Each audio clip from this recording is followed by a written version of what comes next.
If you were being bullied to the point where you were scared to show up to school, how far would you go to make it stop? Because I did something I never thought I was capable of when I was in this situation. Let me break down what happened. I was in 4th grade and this kid in my class would just not leave me alone. He was always roasting me about something. And I know you guys are gonna be like, Tyler, what do you mean? You're so amazing and beautiful. How could someone roast you? Well, back in 4th grade, I was not the best looking person. I had crooked teeth. I didn't know how to talk to people. I was low-key kind of fat too. There was a lot to pick on if you just looked at me. And I knew the exact reason why this guy in my class was being a bully, because we sat at the same table by coincidence. But there was also another person that sat with us. But this wasn't just another normal student. No, it was the girl that the kid who was bullying me had a crush on. So I guess to try and impress her, he would just pick on me all the time, hoping the girl would think it was funny. And I can't even lie. He was pretty funny a lot of the time. Cause like I said, I had crooked teeth and I was pretty chubby when I was younger because my diet mostly consisted of Doritos and root beer. It low-key still kind of does. But unfortunately, there was no such thing as Ozempic for 9-year-olds at the time, so I was just stuck being fat. So I don't even blame him for all the times he would bully me.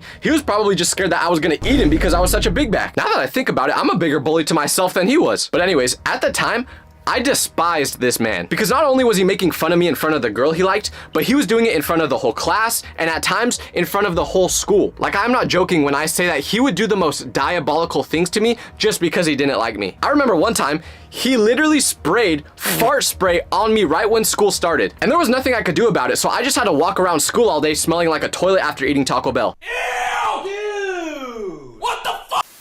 What was his reasoning for doing this, you ask? I don't know, he was just a villain. And if you've ever smelt this fart spray before, it's awful. Imagine the worst smelling porta potty you've ever been in. That smells like flowers compared to this spray. He was clever, I'll give him that. I tip my cap to him. But he would do things like this to me all the time at school that made me so embarrassed. So eventually, I was fed up. I knew something needed to change. I knew something big needed to happen. Because I didn't deserve to get bullied like this just because bro was trying to impress the huzz. So one day, I decided to do something about it. You know what I did? I told the teacher that he was bullying me while I was crying and she forced him to stop. And she told him that if he kept doing it, he would get suspended. But wait, hold on, Tyler. I thought this was gonna be the part where you say you burned his house down like it says in the title. Well, this is where it gets crazy because after the teacher told him to stop harassing me, he listened. She made us switch seats so he couldn't bully me during class anymore. And obviously he didn't want to get suspended, so he left me alone when we were outside of class too. Poor guy had to find a new way to make this girl like him. But after this happened, I didn't think about this guy for years. I thought that was just where our story would end because we went to different high schools and I just completely forgot about him and everything that happened until about 1 year ago when I was talking to one of my old friends that was in this same class I had the bully problem in. And we were talking about the fart spray scenario. So this made me think, what is this guy up to now? Because I was so curious. Like, was he putting fart spray in his college roommate's hair now or what? I really wanted to know because usually how it goes when you get bullied by someone is you look them up about 10 years later and they're living the most amazing life ever. They've got the girl, they're rich, their life is the dream. And they've also probably got a podcast about positivity and mental health. Kind of ironic. By the way, why does everyone have a podcast these days? Some of these clips I see of them are making me lose brain cells. Sorry, I just had to get that point off real quick. Anyways, when I looked up his name, I was fully expecting to see a picture of him in a penthouse somewhere in Miami because he's a crypto billionaire now, or something like that. But to my surprise, that could not have been further from reality because all I did was search his name on Google, and you know what the first thing to pop up was? A GoFundMe page. So I clicked on this GoFundMe to see where it led to, and this was when I found out that his house burned down. And he created the GoFundMe to ask for donations to repair it. I'm not smiling. And to those of you who have been watching my content for a while now, you may recall that when this originally happened, I made a video about it, but I never told the full story about what actually happened because it's 10 times crazier. So let me explain it. First of all, to add some context for those of you who haven't seen the original video I'm talking about, when I first found the GoFundMe page, I made a video talking about it. But in this video, I looked a little too excited about his house burning down, to say the least. If you haven't seen it yet, here it is. I just Googled the name of a kid who used to bully me when I was 12 years old. First thing that pops up, a GoFundMe. His house burned down! I obviously feel so bad for him and his family.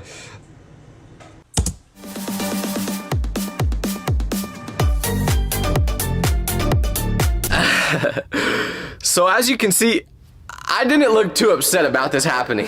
But listen, it's very important that you believe me when I say that I only made this video because the odds of it happening were so insane. So I thought it would just be a funny scenario to share and nothing more. Genuinely, all I was trying to do was make a funny video about the situation. I honestly felt bad for him because it had been like 10 years since he bullied me and we were both just dumb kids at the time, so I had no hard feelings about it. But unfortunately, you wouldn't be able to tell that based off the video. And if you're like, okay, Tyler, stop yapping. Tell me how this actually correlates to you saying you burned his house down. Well, a couple days after I made this video, I got a phone call. I didn't recognize the number at first, so I pressed decline, and I didn't think anything more of it until I got a phone call from the same number the next day. But like I said, I didn't know the number, so once again, I pressed decline. But then I got a call from the same number for a third day in a row. And if it happens 2 times, who really cares, whatever. But if I get a call from a number 3 days in a row, I'm starting to think something is up. So this time, I answered the call. I pick up the phone, say, hello, and the person on the other end responds with, hi, is this Tyler Vitelli? I tell them yes it is, and they respond back to me saying, hi Tyler, this is Detective Romero with I don't want to say the city, but he was a part of the police department of the city I lived in. So when he said that,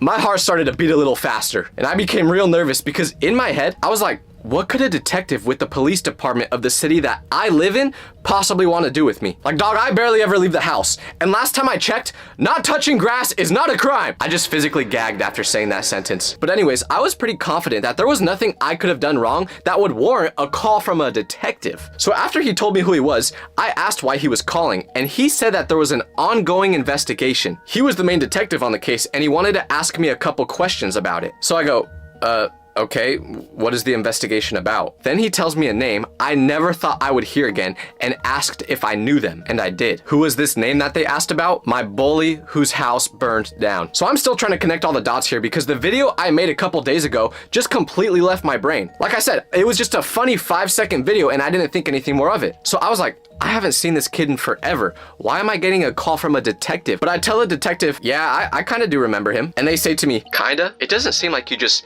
kinda know him. I would say you really know him. So I was like, sure, I guess I know him pretty well, but it's been a long time since I've seen him. He then goes, yeah, that's what I thought. What's up with this guy's mysterious act all of a sudden? Like, I have no idea what's going on, so I'm just waiting for him to get to the point. Before this happened, I had never talked to a detective in real life, so I wasn't sure how the interaction was actually supposed to go. But I was kind of getting the vibe that this guy just saw one too many episodes of Criminal Minds and was like, hey, I'm gonna be a detective. I was genuinely thinking this, and you may say that's stupid, but hey, that's how I chose my career when I was younger. All I had to do was watch Breaking Bad once, and after I finished the whole series, I was like, yeah, that's it. I wanna be a chemistry teacher. You thought I was gonna say the other job in the show, huh? Nah, that's not what I wanted to do.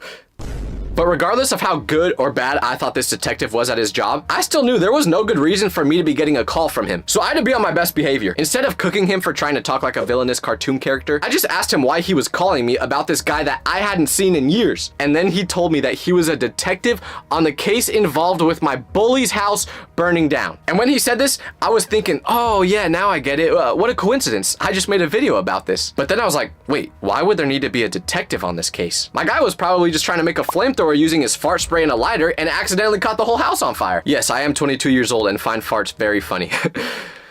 What's wrong with me? But when I asked why there was a detective on this case, he told me it was believed that the fire didn't just start from natural causes. No, they had reason to believe it started from arson, meaning someone purposely burned his house down. This didn't really surprise me though, because this guy made a lot of villains. You know how bad he treated me, just imagine how bad he treated other people. But when the detective said this, I knew exactly why I was getting a phone call now, and I wasn't laughing anymore. Because this was the moment where I remembered I made a video about this situation a couple days ago. And I showed all you guys the video of me reacting to his house burning down. And let me ask you this question. Did that look like the reaction of someone who was sad about their bully's house burning down? You know what? Here, watch it again and tell me if I look guilty. Dog, I'm going to jail! When I watched the video back for the first time after the detective told me what was happening, that was my first thought. Because does that video look like someone who is innocent to you? It sure doesn't to me, and I was the one who made it. Rewatching that video after I learned what happened even almost made me be like, wait, did I burn his house down? I had motive because he bullied me, and I clearly did not have remorse because I was bobbing my head like this when I reacted to it. So I did not think my odds were looking good, because I've seen all the TV shows just like this detective has. If they even have the slightest piece of evidence on you, they're gonna say you're guilty. It don't matter if you actually did it or not. The only thing that matters is what the jury thinks. Because imagine I'm in court and the judge is like, all right, detective, what evidence do you have that Tyler is guilty? Oh, there's a video you want me to see? Okay. Mr. Vitelli, is this you? Allegedly? Guilty. I don't need to see any more evidence. Lock this guy up. No, Judge, wait, can I at least say goodbye to my mom first? No, absolutely not. But you can say hello to your new neighbor, Diddy. No, please. That is exactly what I thought was gonna happen with this video being used as evidence. But I knew I wasn't guilty, so I told the detective that if a fire started because of arson, I had nothing to do with it. Then he asked me about the video, and he wanted me to explain why I made it. And based off this guy's voice, I could guess he was probably over the age of 50. And I don't know if you've ever tried explaining a TikTok video to an elderly person, but it's impossible. They simply cannot understand what is going on. Like, have you seen those videos of old people getting tricked by AI? Fantastic wood carving. This lady deserves our recognition. What an art. It's a gift from God. God bless you and thank you for sharing of your talent. Thanks be to God. Love you. Like, you could show your grandma a video of a bunch of cats doing the salsa together and she would believe it. And no, that is not an exaggeration. I've seen it happen. So I knew my chances of getting him to understand the reasoning behind me making that video were practically zero. But anyways, I still tried to explain it, and after I did so, he didn't ask any more questions about the situation. The only thing he said after this was asking what city I was currently in. So I told him the city, which was the same one I lived in my whole life leading up to that point, and was also the one where the bully lives. Well, lived, I guess. Sorry, not funny. Detective, I'm innocent. But he just asked me to stay close to the area for the next couple of days in case they needed to talk to me in person. So basically all I'm hearing when he says that is, I'm a suspect now. So I do as they say and don't leave the city because I don't want to look guilty. And like I said, I barely leave my house anyway, so this was pretty easy. Regardless of if I lit that house on fire or not, I wasn't going anywhere. But these next couple of days were super nerve-wracking for me because although I knew I was innocent, it doesn't matter what I know, it just matters what they think. So I was waiting, freaking out the next couple of days, not being able to sleep. But the funny part about this time is I was so paranoid that the detective would try to follow me or just get more information on me. So I tried to look as innocent as possible that week because I reposted a story on my social media of our local fire department and I put the goat emoji on it. As if my stupid social media story was going to be the turning piece of evidence that would make a jury think I was innocent. Oh, have you seen that video? This guy definitely did it. I mean, I thought so too, but did you see that story he posted with the goat emoji? No guilty person would do that. That was ridiculous. But anyways, about a week passed and I didn't hear anything more about the situation. But I needed to get an update because I was still super anxious because I never got a call from the detective saying that I was free to leave my area now. So I called the number the detective gave me in case there was any information I needed to tell him. And he picked up the phone, so I asked him if there was any new information they had on the case. And he said there was. So with my hand shaking, I asked what that evidence was. And I just accepted that at any moment, a SWAT team was about to break down my door and bust me. FBI, open up!